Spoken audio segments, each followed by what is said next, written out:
Hello everyone, welcome you all. So today in this video we are going to discuss about an important topic that is green revolution, जो कि हर exam में पूछा जाता है, चाहे आप इसको लॉन्ग आंसर क्वेश्चंस में कंसिडर करें या MCQs के क्वेश्चंस में करें। कॉम्पिटिटिव एग्ज़ाम में भी इससे काफ़ी क्वेश्चन जो हैं पूछे जाते हैं और MSc के लिए और BSc के लिए काफ़ी इंपॉर्टेंट टॉपिक है। So let's proceed. सो सबसे पहले बात करते हैं कि ग्रीन रिवॉल्यूशन है क्या। The term green revolution refers to increase in crop production by using modern agricultural techniques. So basically जो green revolution है यानी कि जिसे हम हरित क्रांति कहते हैं, तो उसका बेसिकली वो रेफर्स करता है कि जो भी क्रॉप का प्रोडक्शन है उसको इंक्रीज़ करना किसका यूज़ करके, by using modern agricultural technique, यानी कि बहुत सारी मॉडर्न एग्रीकल्चर टेक्निक का यूज़ करके जो क्रॉप का प्रोडक्शन में जब इंक्रीजेस किया जाता है तो उसको हम कहते हैं, उस टर्म को हम कहते हैं green revolution. The green revolution was an Endeavour initiated by Norman Borlaug in the 1960s. He is known as the father of green revolution in the world. और जो ये ग्रीन रिवॉल्यूशन की अगर हम बात करें, ये इनिशिएट किया था बाय नॉर्मन बोरलॉग 1960s में, उनके द्वारा इसको शुरू किया गया था और उनको कहते हैं father of green revolution in the world. तो हमेशा क्वेश्चन आता है कि who is known as the father of green revolution, तो वो है नॉर्मन बोरलॉग।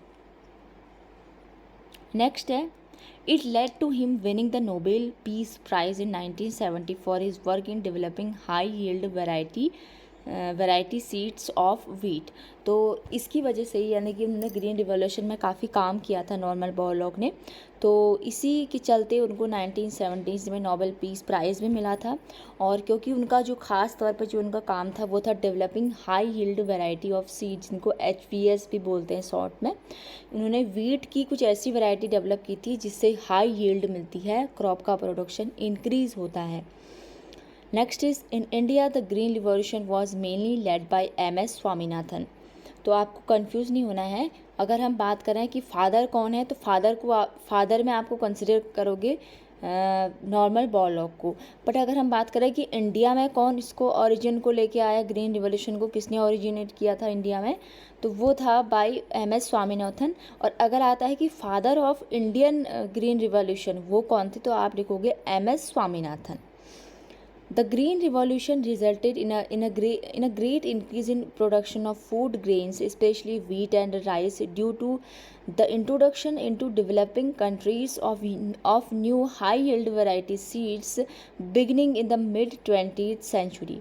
और अगर हम बात करें ग्रीन रिवॉल्यूशन की, तो इसने ये रिज़ल्ट दिया कि इसकी वजह से ग्रेट इंक्रीज़ हुआ था काफ़ी प्रोडक्शन ऑफ फूड ग्रेन्स का, स्पेशली इसने वीट और राइस के प्रोडक्शन पर काफ़ी फोकस किया था और high yield variety seeds develop हुए थे।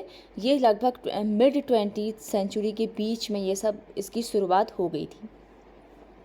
It's early dramatic success were in Mexico and the Indian सब कॉन्टिनेंट। तो अगर हम इसके सक्सेस की बात करें ग्रीन रिवॉल्यूशन की, तो ये सबसे ज़्यादा इसकी सक्सेस हुई थी अगर हम मैक्सिको और इंडियन सब कॉन्टिनेंट में।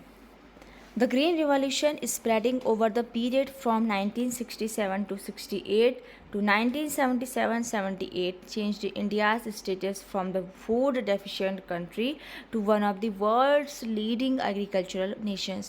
तो ये एक ऐसा रिवॉल्यूशन बन गया था जिसने अगर हम बात करें 67 से 68, 77 से 78 के बीच में इंडिया का कंप्लीट वर्ल्ड में स्टेटस चेंज कर दिया था। यानी कि कहाँ एक इंडिया उस टाइम पर पहले बहुत ही सफ़र कर रहा था, फूड डेफिशिएंट कंट्री था, लेकिन उससे जो है इंडिया डेवलप होकर क्या बन गया, वर्ल्ड्स के एक लीडिंग एग्रीकल्चर नेशंस की फॉर्म में। ग्रीन रिवॉल्यूशन के चलते ही ये सामने आया इंडिया। तो ये काफ़ी इंपॉर्टेंट है, ये टॉपिक इसी वजह से इंपॉर्टेंट है क्योंकि ये रिवॉल्यूशन हुआ था इंडिया के लिए। सो देखते हैं नेक्स्ट क्या है।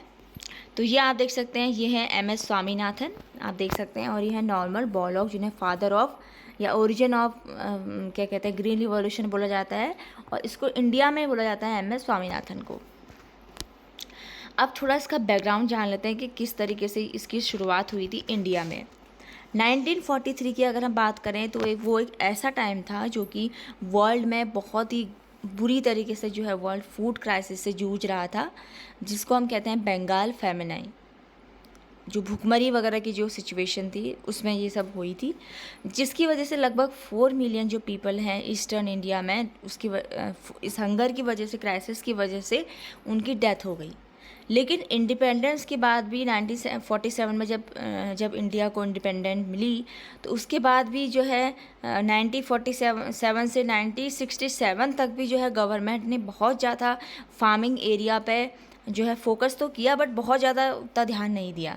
जैसे यहाँ पर लिखा है कि until 1967 the government largely concentrate on expanding the farming areas, यानी कि उन्होंने बस एक्सपेंड करने पर फोकस किया, क्योंकि होना ऐसा चाहिए था कि जितना एरिया गवर्नमेंट में एक्सपेंड किया था उस पर उतना काम भी होना चाहिए था, उतना फार्मिंग की फैसिलिटीज़ होनी चाहिए थी, बट गवर्नमेंट ने बस एक्सपेंड करने पर फोकस किया।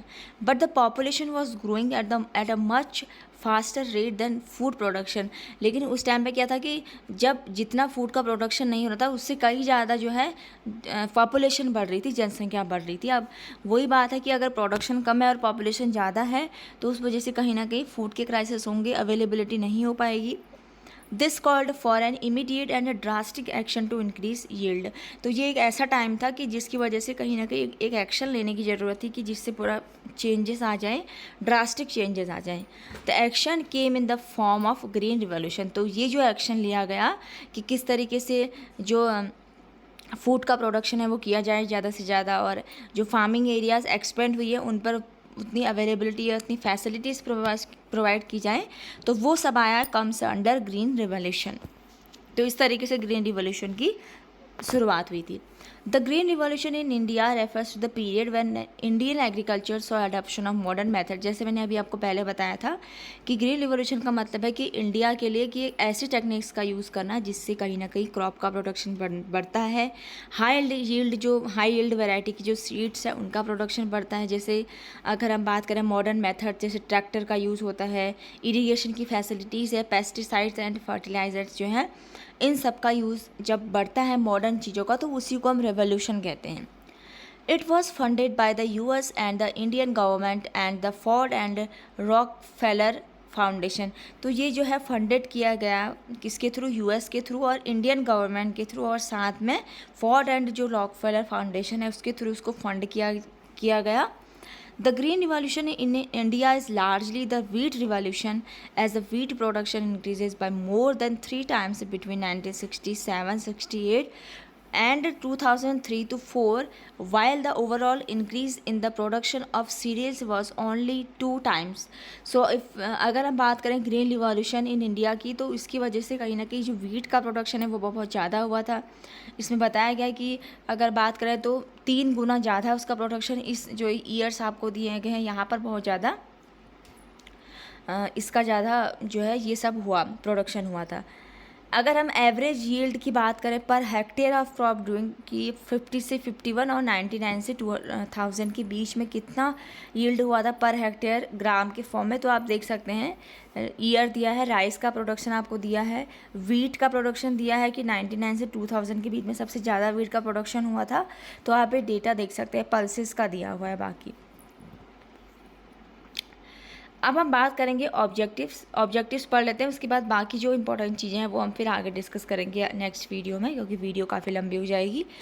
Objectives of green revolution short term, the revolution was launched to address India's hunger crisis during the second 5-year plan. यानी कि ये काफ़ी मतलब इसका ऑब्जेक्टिव था कि हमें छोटे टाइम में क्या करना है, जो इंडिया जितना भी हंगर क्राइसिस से जूझ रहा है उसको लगभग सेकेंड 5-year जो प्लान है वहाँ पर इसको इम्प्लीमेंट किया जाए कम टाइम के लिए, लॉन्ग टर्म के लिए यूज़ किया जाए। जैसे ओवरऑल एग्रीकल्चर मॉडर्नाइजेशन जो कि रूरल डेवलपमेंट से रिलेटेड है, इंडस्ट्रियल डेवलपमेंट है, इंफ्रास्ट्रक्चर और रॉ मटेरियल एक्सेट्रा, जो भी सब चीज़ें हैं वो सब लॉन्ग टाइम के लिए यूज़ होती हैं।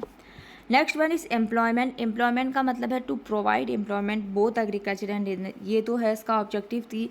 जो भी एम्प्लॉयमेंट वहाँ पर काम करेंगे फार्म्स वगैरह में एग्रीकल्चर से रिलेटेड, तो उनको हम कहीं ना कहीं एग्रीकल्चर और इंडस्ट्रियल वर्कर्स को एम्प्लॉयमेंट प्रोवाइड करना। साइंटिफिक स्टडीज़ करना, जैसे there are different kinds of जो भी टूल्स यूज़ होते हैं, टेक्निक्स यूज़ होती हैं, are stronger plants which could withstand extreme climate and disease. जैसे बहुत सारे साइंटिफिक स्टडी करना कि कौन सी डिजीज़ है, किस तरीके का क्लाइमेट है, तो ये सब साइंटिफिक स्टडीज़ के लिए भी यूज़ होता है, क्योंकि क्रॉप की स्टडी बहुत ज़्यादा इंपॉर्टेंट है। नेक्स्ट है ग्लोबलाइजेशन ऑफ एग्रीकल्चरल वर्ल्ड, यानी कि जो एग्रीकल्चर को कहीं ना कहीं वाइल्ड लेवल पर लेके जाना, उसका ग्लोबलाइजेशन करना, उसको स्प्रेड करना टेक्नोलॉजी को to non industrial nations and setting up many corporations in major agricultural areas, यानी कि जो एग्रीकल्चरल वर्ल्ड है उसको हम ग्लोबलाइज कर देते हैं, एक वैश्विक स्तर पर उसको हम स्प्रेड करते हैं टेक्नोलॉजीज़ को। सो यहाँ पर कुछ बेसिक एलिमेंट्स हैं ग्रीन रिवॉल्यूशन के, उसको हम नेक्स्ट वीडियो में डिस्कस करेंगे। और वीडियो को शेयर जरूर कीजिएगा अगर आपको वीडियो पसंद आती है। So if you like this video, like share and subscribe. Thank you for watching.